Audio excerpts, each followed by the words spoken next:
উক্ত দুই السلام عليكم ورحمة الله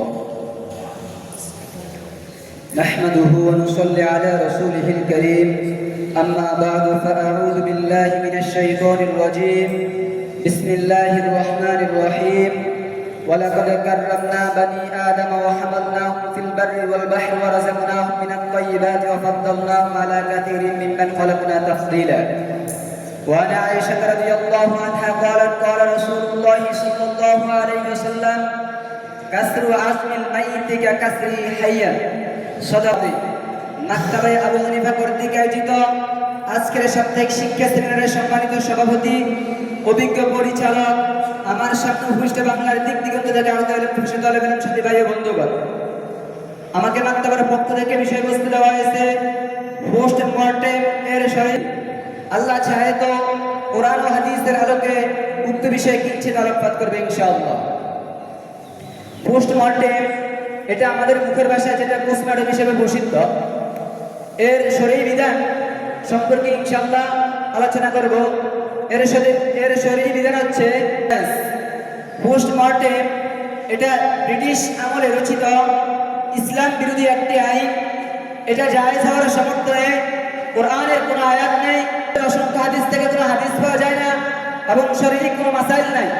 এর বিপরীতে এটা যে নাজায়েজ, এটা যে হারাম, এ ব্যাপারে কোরআনের আয়াত রয়েছে, রাসূলের হাদিস রয়েছে, শরীয়ী মাসাইল রয়েছে। কোরআনুল কারীমের সূরা বনী ইসরাঈলের ৭০ নং আয়াতে আল্লাহ রাব্বুল আলামিন বলেন, ওয়ালাকাদ কাররামনা বনী আদম, আমি বনী আদমকে সম্মানিত করেছি। অন্য এক আয়াতে আল্লাহ রাব্বুল আলামিন বলেন, লাকাদ খালাকনাল ইনসানা ফি আহসানি তাকওয়িম, আমি মানব জাতিকে সুন্দর অবয়বে সৃষ্টি করেছি। উক্ত দুই আয়াত দ্বারা স্পষ্ট হয়ে যায় যে পুরো পৃথিবীর মধ্যে যত সৃষ্টি আছে সবচেয়ে সম্মানিত, সবচেয়ে শ্রেষ্ঠ সৃষ্টি হচ্ছে, সবচেয়ে সম্মানিত সৃষ্টি হচ্ছে মানব জাতি। আর যদি পোস্টমর্টেম করা হয় তাহলে মানব জাতির সম্মান রক্ষা করা হয় না, বরং মানব জাতিকে বেইজ্জতি করা হয়। মুহতারাম হাজিরিন, আল্লাহ রাব্বুল আলামিন আমাদেরকে যে জীবন দান করেছেন, আমাদের কাছে আমানত রেখেছেন, এটার প্রকৃতপক্ষে মালিক আল্লাহ, এটার মালিক আমরা নয়। সুতরাং শরীয়ী কোনো বিরুদ্ধে অর্থাৎ শরীয়তের কোনো নিয়ম ব্যতীত যদি কোনো ব্যক্তি যদি তার শরীর উপর যদি কোনো ধরনের হস্তক্ষেপ করে, অর্থাৎ কোনো ব্যক্তি যদি আত্মহত্যা করে, তাহলে এটা তার জন্য মহাপাপ হবে। বুখারী শরীফের এক হাদিসের মধ্যে এটা ইঙ্গিত করে।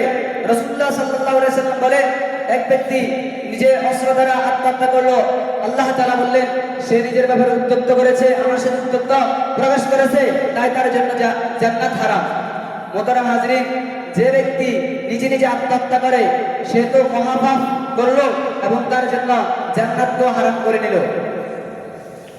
মুহতারাম হাজিরিন, আত্মহত্যা নিজে নিজের জানের উপর যদি হস্তক্ষেপ করা গুনাহ হয়, তাহলে অন্য কোনো ব্যক্তি তার উপর হস্তক্ষেপ করলে গুনাহ হবে না কেন? পোস্টমর্টম হবে না কেন? উক্ত হাদিস দ্বারা তো আরো স্পষ্ট হয়ে যায় যে পোস্টমর্টম অবশ্যই নাজায়েজ। এটা শুধু আমাদের বাংলাদেশের মধ্যে চলছে ব্রিটিশ আমলে রচিত একটা আইনের কারণে। রাসূলুল্লাহ সাল্লাল্লাহু আলাইহি ওয়াসাল্লাম আবু দাউদ শরীফের ২য় খণ্ডের ৪৮৮ পৃষ্ঠার ৩২০৭ নং হাদিসে বলেন, হযরত আয়েশা রাদিয়াল্লাহু আনহা থেকে বর্ণিত, রাসূলুল্লাহ সাল্লাল্লাহু আলাইহি ওয়াসাল্লাম বলেন, জীবিত ব্যক্তির হাড় ভাঙা যেমন গুনাহ, ঠিক তদ্রূপ গুনাহ মৃত ব্যক্তির হাড় ভাঙা। উক্ত হাদিসের ব্যাখ্যায় মোল্লা আলী কারি রাহমাতুল্লাহ মিশকাত শরীফের ভাষ্যগ্রন্থ মেরকাতের মধ্যে লেখেন যে জীবিত ব্যক্তির হাড় ভাঙা যেমন অপরাধ, মৃত ব্যক্তির হাড় ভাঙা ঠিক তদ্রূপ অপরাধ। মিশকাত শরীফের অপর গ্রন্থকার আল্লামা ইবনে রাহমাতুল্লাহ বলেন, হাদিসের ব্যাখ্যা হচ্ছে জীবিত ব্যক্তির অঙ্গ প্রত্যঙ্গ কেটে ছিঁড়ে যেমন তাকে বেইজ্জতি করা অপরাধ গুনাহ, তদ্রূপ মৃত ব্যক্তির অঙ্গ প্রত্যঙ্গ কেটে ছিঁড়ে তাকে বেইজ্জতি করা গুনাহ। পোস্টমর্টেম এটা যেটা জায়েজ, আপনাদের কাছে আরো স্পষ্ট একটাই ঘটনা বলা করা। হযরত ঈসা আলাইহিস সালাম একদিন রাস্তা দিয়ে যাচ্ছিলেন, তখন লোকদেরকে বললেন এটা নূহ আলাইহিস সালামের ছেলে সামের করা। তখন লোকেরা বললো যে আমরা তাকে দেখবো। তখন হযরত ঈসা আলাইহিস সালাম বিদিল্লাহ এটা বলার দ্বারা সাম কবর থেকে জীবিত বের হয়ে আসবে। অতঃপর লোকেরা তাকে দেখলো, তখন ঈসা আলাইহিস সালাম বললেন এখন চলে যাও। সাম উত্তরে বললাম আমি যাবো, ঠিক আছে, তবে সত্য হলো জীবনে যেন আমার আর মরণ না হয়। এই কথা বলার কারণ কি? তিনি বুঝাইতে চাইছেন যে হাজার হাজার বছর পূর্বে যে আমি মৃত্যুবরণ করেছি, মৃত্যুর যন্ত্রণা এখন আমার হাতের ভিতরে রয়ে গেছে। মৃত্যুর যন্ত্রণা এত কষ্টকর, এরপরে আবার মৃত ব্যক্তিকে পোস্টমর্টেম করা, অর্থাৎ তার অঙ্গ প্রত্যঙ্গগুলো কেটে ছেড়ে দেওয়া, এটা আরো বেশি কষ্টকর তার জন্য। সুতরাং পোস্টমর্টেম যে নাজায়েজ, এটা আমরা হাদিস দ্বারা জানতে পেরেছি। পোস্টমর্টেম এটা বাংলাদেশের সন্তানী জাতীয় চক্ষু হাসপাতাল সহ বেসরকারি কিডনি ফাউন্ডেশন সহ যে সকল সংস্থা মিডিয়ার মাধ্যমে প্রচার প্রসার করছে যে মরণোত্তর অঙ্গ প্রত্যঙ্গগুলো মানব কল্যাণে দান করা, এটা শরীরভাবে কোনো বাধা নেই, সামাজিকভাবে কোনো বাধা নেই। আমি তাদের কথার উত্তরে বলতে চাই যে শরীরভাবে আমি স্পষ্ট করে বলে দিয়েছি হাদিস কোরআনের মাধ্যমে, তবে এটা সামাজিকভাবেও বাধা। কারণ যে ব্যক্তির সন্তান সড়ক দুর্ঘটনা মারা গেছে বা ফাঁসি দিয়ে মারা গেছে অথবা বিছে অথবা লঞ্চের অ্যাক্সিডেন্ট মারা গেছে, তার আত্মীয় স্বজন তাকে ওই রুমদের হাতে উঠিয়ে দিতে রাজি হন না, ওই কসাইদের হাতে উঠিয়ে দিতে রাজি হন না। তার মানে এটা সামাজিকভাবেও বাধা।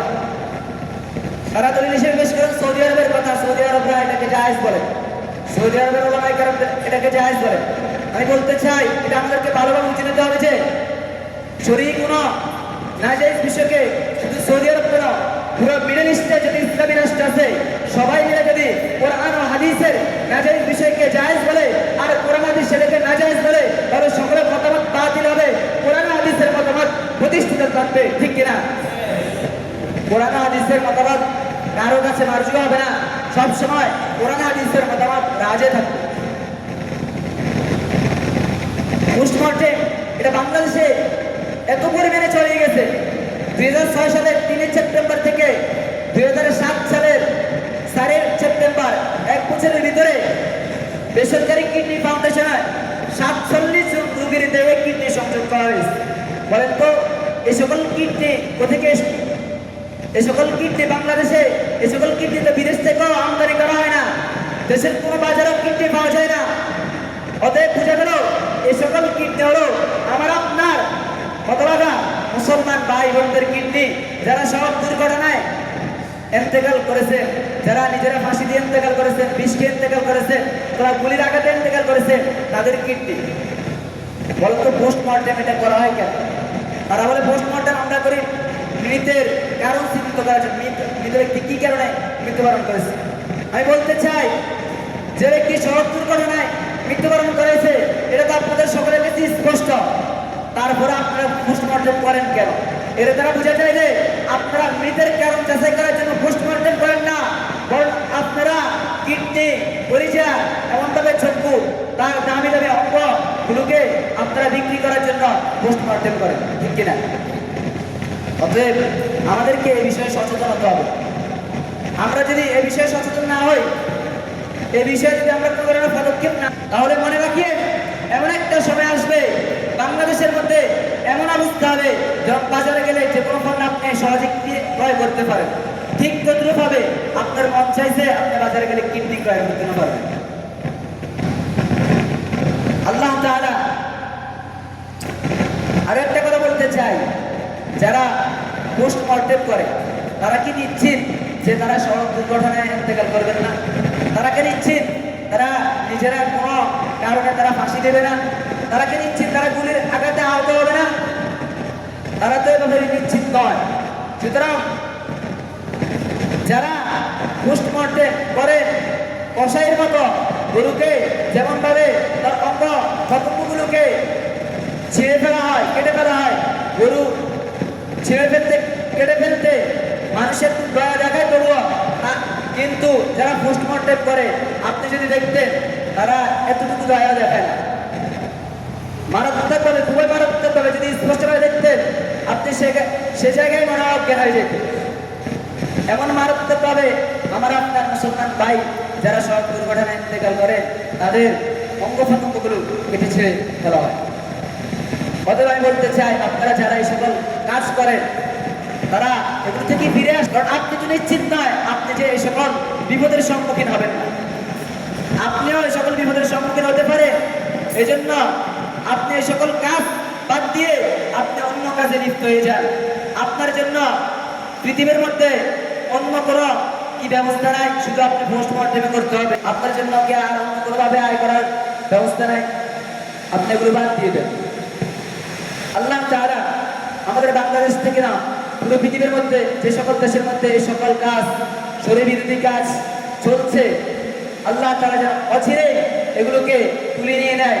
এবং এবং আমরা সকলেই সবসময় দোয়া করবো আল্লাহ তাআলা যেন অচিরেই পোস্টমর্টেমের বিধান, ব্রিটিশ আমলে রচিত যে আইন একটা এখনো চালু আছে, যে যেন অচিরেই তুলে নিয়ে নেয়। এগুলো আমি আমার বক্তব্য শেষ করছি।